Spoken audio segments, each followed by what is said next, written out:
نحمده ونصلي على رسوله الكريم اما بعد فاعوذ باللہ من الشیطان الرجیم بسم اللہ الرحمن الرحیم۔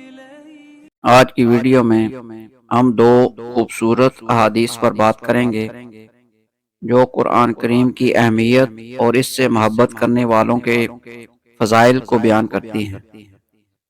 کیا آپ جانتے ہیں کہ قرآن کا علم حاصل کرنے اور اس پر عمل کرنے والوں کا مقام اللہ کے ہاں کتنا بلند ہے؟ آئیں ان احادیث سے سبق حاصل کریں اور اپنی زندگی میں قرآن کو اپنانے کی کوشش کریں۔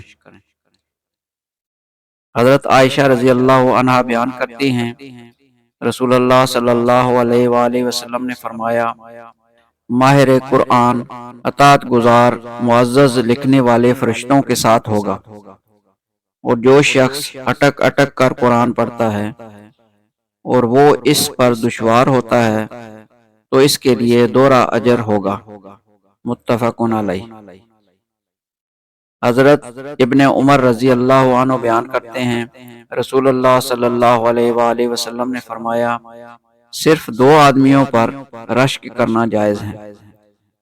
ایک وہ آدمی جسے اللہ نے قرآن کا علم عطا کیا ہو اور وہ دن رات اس کی تلاوت و عمل کا اہتمام کرتا ہو، اور ایک وہ آدمی جسے اللہ نے مال عطا کیا ہو اور وہ دن رات اس میں سے خرچ کرتا ہو، متفق علیہ۔ دوستو، یہ احادیث ہمیں قرآن کے ساتھ مضبوط تعلق قائم کرنے کی ترغیب دیتی ہیں۔ آئیے قرآن کی تلاوت اور اس پر عمل کو اپنی زندگی کا حصہ بنائیں۔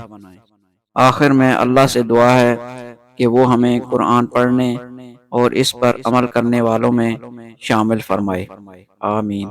اللہ حافظ۔ اللہ تعالی ہمیں دین کی صحیح سمجھ عطا فرمائے اور عمل کی توفیق دے، آمین۔ وآخر دعوانا ان الحمد للہ رب العالمین۔